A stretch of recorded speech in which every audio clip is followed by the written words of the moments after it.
olhar o conto de forma mais limpa, sem nossas interpretações, sem nossas análises de arquétipos, sem as nossas intenções, deixando que a história fique livre para que acesse as memórias afetivas do escutador. Que delícia estar aqui com vocês. Pois é, hoje nós vamos falar dessa história, Os Gatos, que todo mundo acha bonitinho, e a mulherada escuta essa história e faz, ai, se sente toda. Eu sou Sandra Maurama, eu sou Story Healer. Eu tô fazendo essa série de lives falando das histórias. Essas lives é um estudo onde nós estamos olhando um conto específico que podemos usar nos atendimentos terapêuticos e quaisquer situações que podemos usá-las, né? Independente de ser no atendimento terapêutico ou não. O maior objetivo dessas lives é que a gente possa olhar o conto de forma mais limpa, sem nossas interpretações, sem nossas análises de arquétipos, sem as nossas intenções, deixando que a história fique livre para que acesse as memórias afetivas do escutador e provoque movimento na alma. É para isso que a gente conta histórias, porque as histórias nos faz crescer, as histórias nos faz nos conhecer, nos faz olhar e identificar o nosso olhar para a vida, o nosso olhar para as situações, e assim a gente cresce com eles. Hoje nós vamos escutar e olhar um conto que eu chamei de Os Gatos, porque uma das características dos contos tradicionais é que muitas vezes eles não têm nomes. Então, muitas vezes não sabemos os nomes dos contos. Os contos de tradição oral, eles não têm nomes. Muitas vezes alguém vira pra gente e fala assim, você conhece tal história? E fala o nome da história. Você conhece a história Os Gatos? Aí você fala, não. Aí a pessoa começa a contar a história, você fala, eu conheço. E às vezes você fala, eu conheço, mas por outro nome. Porque essa é uma característica dos contos de tradição, né? Eles não têm nome. O que nós vamos fazer? Nós vamos escutar a história e olhar para o que ela realmente nos diz, para vermos em quais situações elas se encaixam. Essa história se passou há muitos anos atrás. Em uma época em que havia um bicho no meio de tantos outros bichos. E este bicho tinha a pretensão de ser o mais magnífico, o mais fascinante e o mais poderoso de todos os bichos. E esse bicho era um gato. O nome da história já deixa claro que nós vamos falar do gato. Mas o gato, ele tinha noção de que ele não era, assim, o mais poderoso, o mais fantástico, o mais magnífico de todos os bichos. Mas ele era inteligente. Então ele pensou, eu vou à procura do mais poderoso, do mais fascinante, do mais magnífico dos bichos. E quando eu encontrar esse bicho, eu vou aprender com ele. E então eu vou passar a ser este animal. E ele começou a procurar entre todos aqueles animais. Ele andava por um lado, andava para o outro, andava por aqui, andava por ali. E nessa procura toda, no meio das gazelas, nos meios das zebras, eis que ele vê, no meio do mato, uns arbustos se mexendo, abanando. E as zebras começaram a ficar inquietas, atentas, receosas. As gazelas também começaram a ficar inquietas. E, de repente, as gazelas e as zebras começaram a correr. E lá no meio do mato surge um baita de um leão. Mas um leão, que vocês já imaginam, né? Ele pulou em cima da zebra, enfiou as garras na zebra e o gato disse, uau! Este sim é o mais poderoso, o mais magnífico, o mais espetacular dos animais. E é atrás dele que eu vou. Eu vou aprender tudo com ele para eu próprio ser o mais magnífico dos animais. E ele olhava as patas do leão, que eram parecidas com a dele, mas era 10 vezes maior. As garras, uau, 30 vezes maior. Então ele andou atrás do leão. Não coladinho ali no leão, bem atrás do leão. E ele começou a observar tudo o que o leão fazia. E começou a observar o que ele próprio tinha que fazer ali no meio dos arbustos, como esconder o rabo, não abanar muito, sabe? Para não assustar os outros animais. Observar e ver de onde vinha o vento. E ele próprio começou a testar algumas coisinhas. Até que um dia estava ele, o leão, ao pé de uma represa, uma enorme represa. O leão lá no fundo e ele aqui. E ele tentando aprender algumas poses de leão, o andar, como o leão bebia água e tudo mais. E de repente, ele começou a ouvir um barulho. Pum, pum, pum. E ao olhar, ele viu algumas árvores. Pum, pum, pum. E os animais começaram a correr, as zebras ficaram inquietas, os pássaros. E, de repente, o leão fugiu, saiu correndo. E o gato ficou pasmo. Ele viu uma manada de elefantes se aproximando e ele pensou, uau, até o elefante tem medo desse animal? Não. Então é esse daqui o mais espetacular. Esse daqui é que é o mais poderoso, o mais magnífico. E é com ele que eu quero parecer. E é com ele que eu vou aprender. Então, como a gente vê nas manadas de elefantes, né? Como é que as manadas de elefantes andam?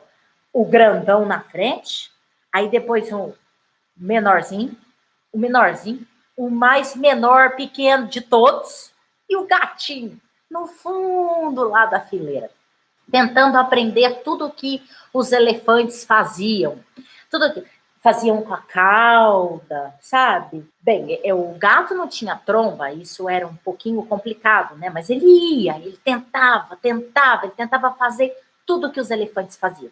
E ele realmente começou a aprender que os elefantes comiam era um pouquinho de gesto, de fato. Não estava nada fácil, mas aquele animal era o mais espetacular, o mais magnífico, o mais poderoso. Então, de novo, eles estavam ao pé daquela enorme represa e lá estavam os elefantes não somente bebendo água, mas fazendo uma coisa.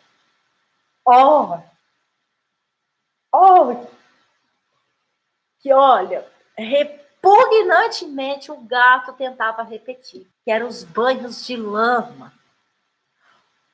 Senhor! E o gato, com aquela vontade enorme de aprender e a ser o animal mais magnífico de todo, ele estava lá, tentando colocar as suas patinhas dentro daquela água lamacenta, e como ele não tinha a tromba, ele enchia a boca com aquela água nojenta e... Quando, de repente, ele começou a ouvir uns barulhos vindo de trás das moitas, das matas, que ele não sabia muito bem o que eram, mas eram uns animais que faziam uns barulhos, e no meio do mato começou a vir umas coisas, e essas coisas acertou algumas zebras, algumas gazelas, e passaram no meio dos elefantes.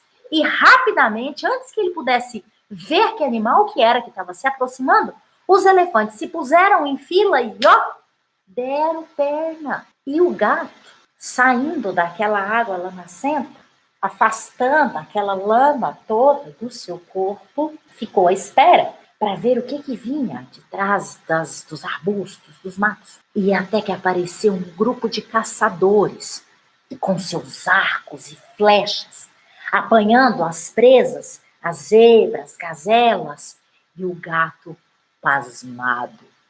Uau! Até os elefantes têm medo desses animais. Mas que coisa mais estranha, porque eles nem são tão grandes assim, eles nem parecem tão fortes assim. Bom, mas se até os elefantes têm medo, com certeza esses são os animais mais poderosos, os mais espetaculares, e é atrás deles que eu vou. E eu vou aprender tudo com eles. E durante aquela tarde, mais uma vez, o gato andou atrás daqueles animais. Ele percebeu que não ia ser fácil, nada fácil. Aprender a fazer aqueles arcos, aquelas flechas, tentar aqueles movimentos que aqueles animais faziam. Mas ele tentava. Ele tentava porque era, de fato, o mais poderoso e ele queria ser o mais poderoso. Então ele andou a tarde inteira, andou, andou atrás deles. Até que todos foram se juntando,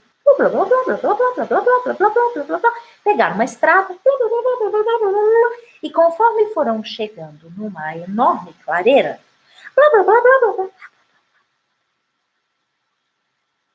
e o gato, o que está acontecendo? O que está se passando? E lá naquela enorme clareira, havia umas construções redondas, cobertas de palha, cercada também por palhas. E lá dentro daquelas construções, haviam mais daqueles animais. Só que era um pouco diferente, porque eles eram maiores aqui em cima e menores lá embaixo. E ele olhou para aqueles animais que se movimentavam de um lado para o outro e também falavam e riam.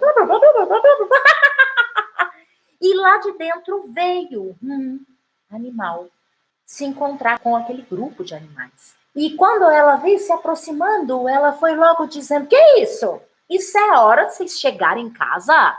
E vocês demoraram esse tempo todo para trazer só isso aí? Isso não dá para todo mundo, não.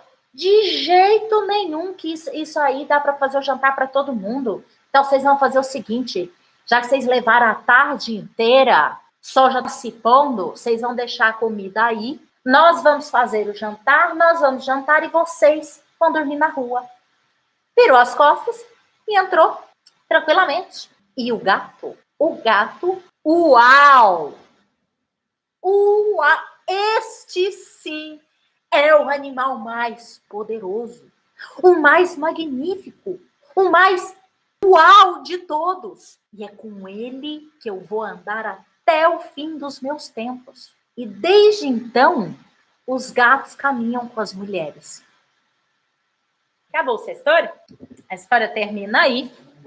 Esta versão, né? Porque, como sabemos, nós podemos ter muitas versões dessa mesma história, podemos ter muitos finais dessa história. Mas apesar desse final que traz essa leveza, essa coisa engraçadinha, que faz nós, mulheres, nos sentirmos, né, poderosas e magníficas, este conto nos traz uma mensagem muito forte e que, dependendo da maneira como a gente narra, ele fica ali meio que embutido, meio que esquecido, dependendo como, por exemplo, a maneira como eu narrei aqui, onde fica só o final que fica, então o gato caminha com as mulheres, porque as mulheres é o animal mais poderoso de todo o universo. Mas aí eu queria perguntar para vocês, o que esse conto nos diz? Alguém chuta? Qual é a mensagem que esse conto nos traz? Se a gente esquecer esse finalzinho de que os gatos caminham com as mulheres porque ele acha as mulheres o mais poderoso de todos, o que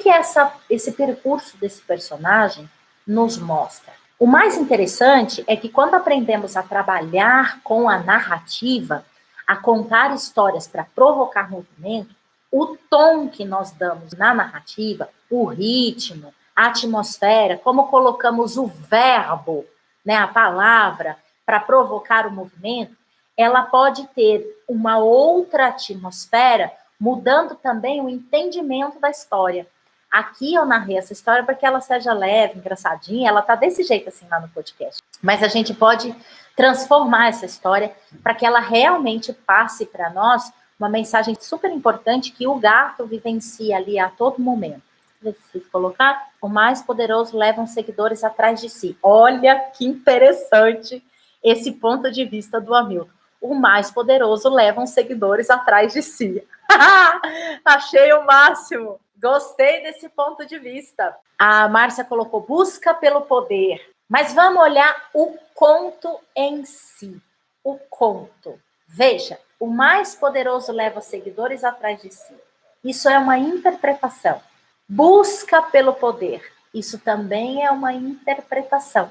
Analisamos os contos pelas ações do personagem e não por aquilo que a gente deduz. Porque ela tem uma questão muito profunda e é escondida ou passa despercebido por essa atmosfera leve e engraçadinha que eu dei. O poder é variável. Cada um tem uma habilidade que nos faz únicos. Me provocou insatisfação, busca incessante. Por que, Lígia, te provocou insatisfação, busca incessante, porque isso é exatamente o que se passa com o animal. Ele faz isso porque ele quer ser o mais poderoso. Isso está na história. Tudo que não está na história, tudo que a gente acha que o conto quer dizer, é a nossa interpretação. E por mais que eu diga isso, é muito difícil a gente desvencilhar esse olhar, não é não? E olhar apenas para o conto em si, que o poder é variável, também a interpretação. Achei interessante o poder da observação do gato, e ele realmente, ele observa bastante a busca para aprender com o mais sábio, mais forte, o espelhamento, mas também enxerga o desejo do personagem em ser o melhor. Exatamente, Fernanda. Então vamos lá, vamos olhar para a história em si. O que ele faz? O gato segue outros animais. É isso que ele faz. Ele segue outros animais por quê? Porque ele quer ser o mais poderoso de todos. Isso está na história, não é nenhuma interpretação, isso está lá na história. Então, por ele querer ser o mais poderoso de todos, ou seja, ele não se acha o mais poderoso de todos, porque ele quer ser. Ele fica andando atrás de outros animais, ele fica em busca, uma busca incessante para encontrar o mais poderoso de todos, o mais magnífico, o mais fantástico de todos. Mas o que a gente deve evitar quando a gente for narrar essa história? Essa compreensão da ação do gato, essas interpretações. Por exemplo, o gato, vamos supor que eu estou narrando a história de novo, tá? O gato quer ser o mais magnífico de todos. Sabe por quê? Porque ele renega a sua essência. E com isso, ele passa a seguir todos os animais que ele considera poderoso ou magnífico. Ou, por exemplo, vamos pegar aqui o ponto de vista do Hamilton. Na hora que estiver narrando a história, fala, o gato, ele vai atrás daquele que é o mais poderoso, porque os poderosos têm os seus seguidores. Ou tá lá narrando a história e aí você coloca, porque o gato está insatisfeito, então ele fica nessa busca incessante. Tudo isso são interpretações e questões psicológicas. O que a gente faz quando a gente coloca esse tipo de coisa na narrativa? A gente mata a história, a gente elimina todas as possibilidades. Quando nós colocamos um conto sob análise do que a gente acha, né? Então, ele perde força de movimentação interna. Se eu quero que essa história provoque movimento, eu mudo a forma e a atmosfera da narrativa, mas eu não insiro esse olhar psicológico sobre o simbólico, porque nós não sabemos quais as memórias que as ações do gato vão acessar no escutador, desengavetando emoções, a gente não sabe. Olha isso, eu perguntei para vocês o que vocês achavam. Cada um de vocês respondeu uma coisa diferente. Cada um de vocês teve uma percepção diferente desse conto. E essa é a riqueza de uma narrativa bem feita. Nossa, agora parece que eu fiz a narrativa, né? Não, eu não quis me colocar nesse espetáculo. Mas quando nós sabemos trabalhar com o conto, sem essas colocações, sem essas interpretações, a gente deixa o conto livre para chegar no escutador aquilo que ele precisa, no contexto em que ele se encontra. Nas suas ações, o gato fala, eu quero ser o mais magnífico, o mais poderoso, o mais fantástico de todos os animais. Então, fica claro que ele faz com ele mesmo uma série de coisas para ser o mais poderoso. O que isso quer dizer para nós? O que o conto nos mostra de forma muito clara? Ele não se acha o mais poderoso. Então, ou seja, ele não, agora vamos a alguma análise disso daí. Ele não reconhece em si todas as potencialidades e as capacidades que ele possui, porque ele quer ser outro animal. O gato termina ao lado do animal que ele considera o mais poderoso, que nessa história, nesse jeito que eu contei, são as mulheres. É uma brincadeira aqui que a gente nem deve levar muito em consideração, porque esse animal, no final da história, pode ser qualquer coisa, né? Pode ser qualquer um, pode ser os homens também. E aí percebam que ele não se torna o mais poderoso. A história termina dizendo que ele anda até hoje ao lado das mulheres, ou junto das mulheres. Mas não diz em nenhum momento que ele se torna o mais poderoso. Então, no decorrer das suas ações, o que ele faz de fato? Ele compara os animais, ele faz as coisas que ele não sabe, ele quer fazer coisas que ele não sabe, porque ele acredita que aquilo que o outro faz é muito mais fantástico, muito mais poderoso, muito mais magnífico, então é o que ele quer, e, de fato, ele nunca vai conseguir fazer. Quando mostra a parte do elefante, por exemplo, ele tem limitações físicas, como a falta da tromba. É difícil para ele tomar banho de lama e comer as comidas dos elefantes. Imagina, gente. A essência do gato é a limpeza. É o bicho mais nojento que tem. Ele não gosta de nada nas patas, tudo ele tira, tudo ele lambe. Mas ele fica lá. Ele tá lá, ele topa a parada. Por quê? Porque ele quer ser o mais poderoso de todos. Tudo isso está na história. Eu não estou inventando nada, eu não estou no achismo de nada. Isso está lá na história. Agora vamos olhar para nós. Quantas vezes nós fazemos isso? Quantas vezes passamos por cima de nós mesmos para sermos o que nunca seremos?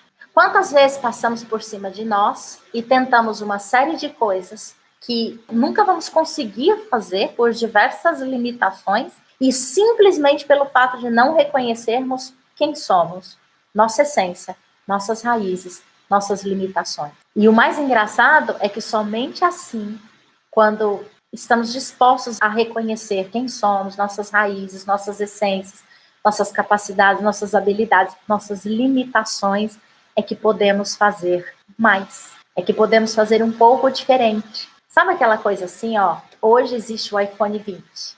Mas o iPhone 20 só é 20 porque teve o iPhone 1 e o iPhone 2. E o iPhone 2 só pôde fazer alguma coisa diferente porque teve o iPhone 1. Então, para que a gente possa fazer algo diferente, é necessário reconhecer primeiro uma série de coisas em nós. As nossas capacidades, os nossos recursos e também as nossas limitações. Mas isso também não quer dizer que a gente não possa ultrapassá-las, que a gente não possa buscar o desafio para nos desenvolvermos. Essa é a jogada da vida, essa é a beleza da vida. Mas precisamos primeiro pisar nas nossas raízes para sabermos e reconhecermos nossos recursos e limitações. E na comparação que o gato faz, alguém colocou aqui, ele nunca fica satisfeito. Porque ele compara. Então sempre vai ter alguém melhor. Sempre. E a brincadeira dessa história é que ele chegou nas mulheres e aí ele não encontrou mais ninguém, né? Essa é a brincadeira dessa história. Mas ele sempre vai encontrar. Sempre, a gente sempre vai. Se a gente ficar nesse processo de comparação, a gente sempre vai encontrar alguém melhor. E assim ocorre com o gato. Ele encontra o leão. Uau! Naquele momento, naquele contexto, naquela situação, o leão é o melhor. Aí depois vem o elefante que faz o leão correr. Caramba! Uau! Aí, de repente, ele encontra, vai passando, aí ele encontra alguém que ele fala, nossa, nem é tão forte assim, nem é tão grande assim, e é tudo isso? Então, olhamos para o conto, não para a visão que temos dele, não para a interpretação que temos dele. O que o gato faz? O gato quer ser o mais poderoso de todos. Por que eu bato nessa tecla? Porque todos nós já vivenciamos situações assim parecidas. Todos nós. Mas independente das ações do gato nos mostrar uma coisa, a partir do momento que nós, narradores, lidamos com o conto, narramos o conto de forma livre, desassociada desses pontos de vistas, como o Hamilton me trouxe um ponto de vista que eu nunca tinha reparado. Sempre tem gente atrás do mais forte, dos mais poderosos, e blá, blá, blá, blá, blá, blá, blá. Mas por quê? Porque a gente olha e fala, eu quero ser igual. Então, quem nunca vivenciou um contexto desse, parecido? Né? Quem nunca teve uma sensação assim, parecida com essa? Só que, a partir do momento que eu narro, que a gente lida com a história exatamente com que ela é, desprendida de todas essas interpretações, a gente deixa o conto livre para se aproximar e chegar, dizer algo para que o conto, não nós, mas o conto possa dizer ao escutador aquilo que ele precisa ouvir naquele momento. Por quê? É o contexto que ele está vivenciando naquele momento. Então, diante do contexto, eu recebo este conto de uma maneira. Assim como daqui a um mês, se eu for ouvir a história de novo, eu vou ter uma outra percepção dessa história, porque eu vou estar em outro contexto.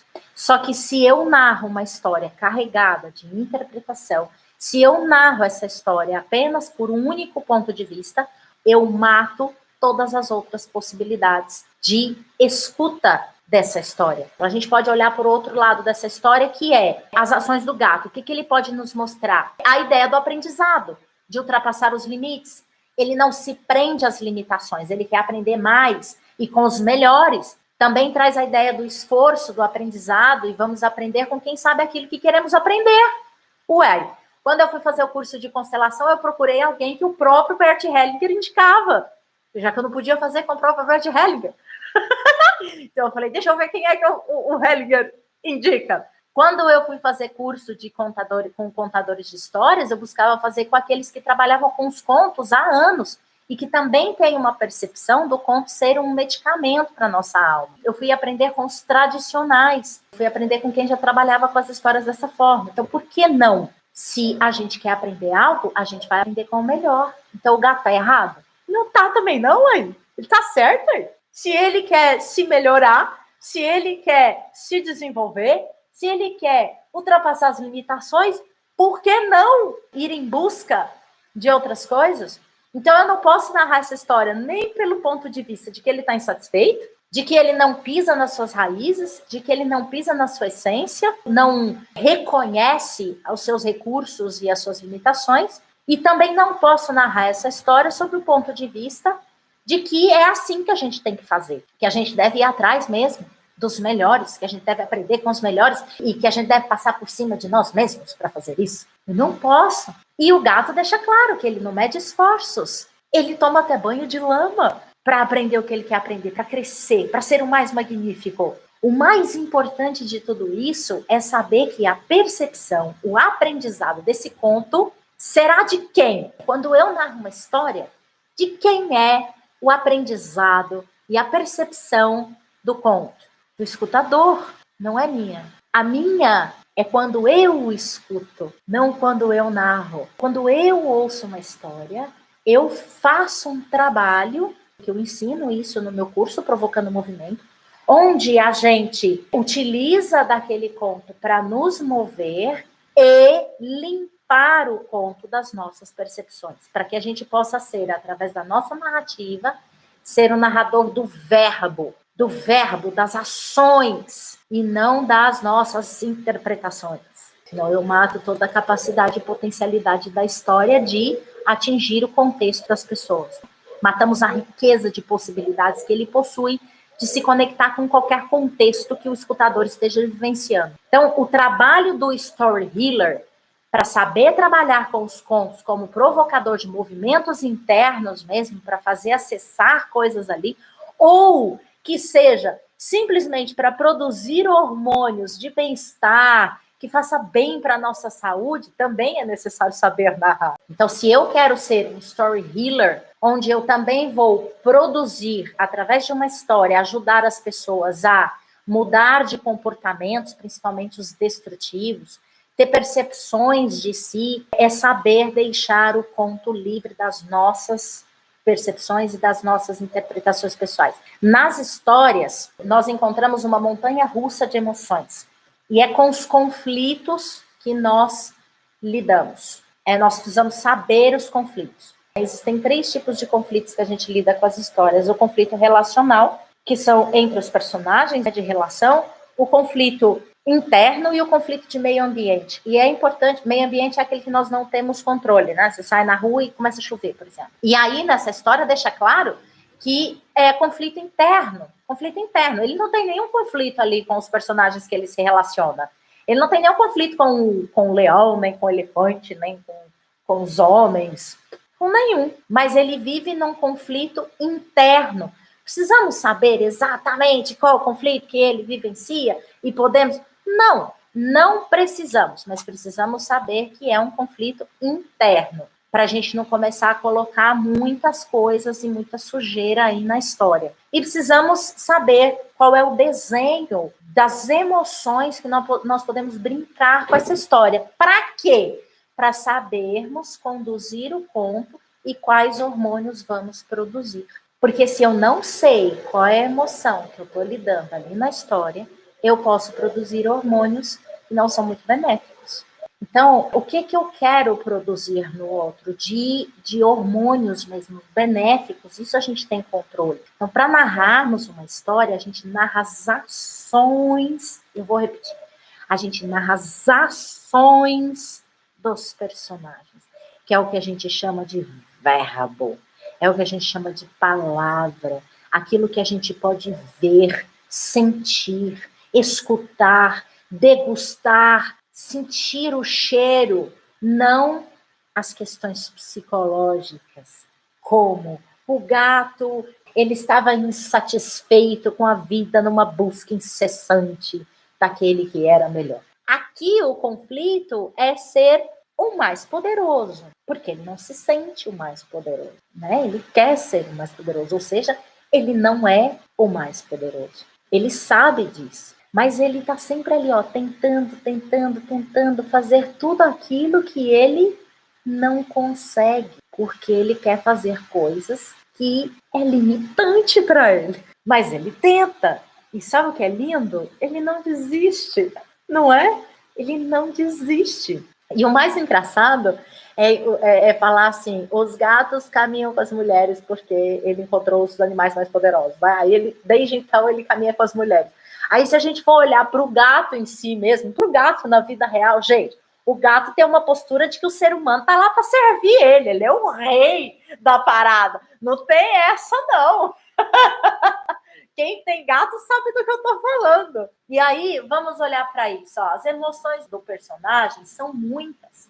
Nós podemos narrar e criar emoções, tanto para cima, como a forma que eu narrei aqui, que vai deixando a história gostosinha, para cima, vai elevando as nossas sensações, vai deixando a gente bem, vai deixando a gente leve. Mas também podemos narrar essa história levando um pouco para baixo, não no sentido do negativo, mas numa busca de envolvimento emocional mais reflexivo. É possível fazer isso através da narrativa. Então vamos lá. Em quais situações vocês acham que nós podemos narrar essa história?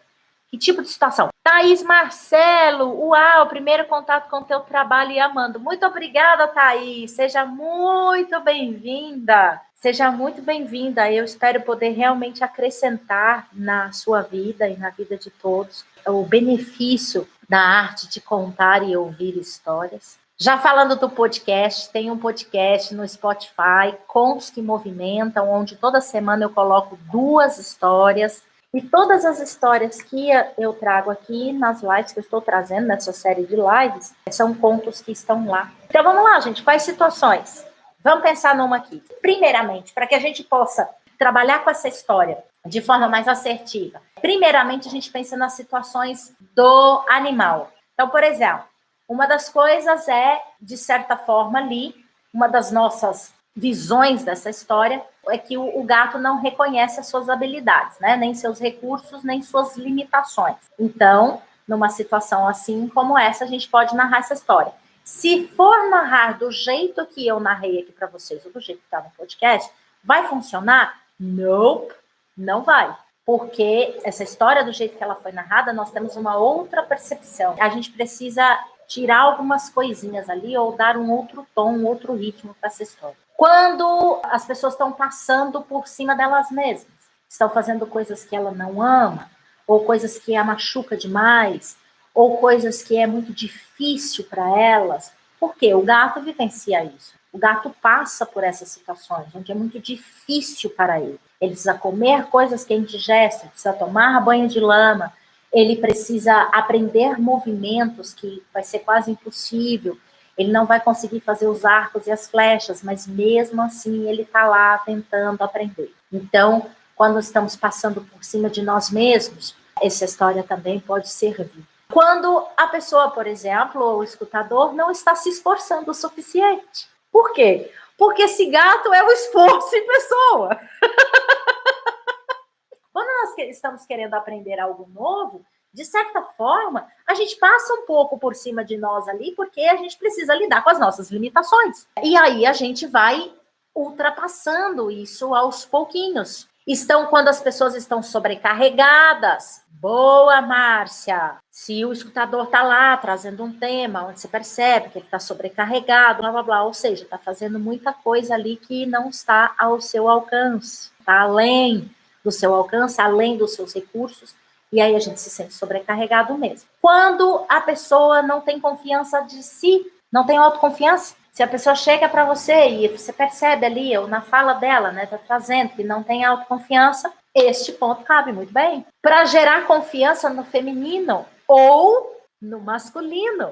Por quê? Essa história não precisa necessariamente terminar com as mulheres. Essa história pode terminar com os homens. Por que não? Nada impede. Então, se eu vejo que um homem está muito para baixo, muito sem autoconfiança, sem esse poder, sem esse enraizamento que eu falei inicialmente, sem estar ali na sua essência, sabendo das suas habilidades, das suas capacidades, das suas potencialidades, porque todos nós temos. Então, se de repente tem uma pessoa ali ao seu lado, um homem ao seu lado, que está realmente se sentindo assim nesse momento, essa história cabe muito bem. Por quê? Porque o próprio percurso do gato mostra que ele vai ficar sempre ao lado de alguém. Ele sempre vai estar seguindo alguém. Havia perguntado sobre o conflito externo, mas você já tinha passado.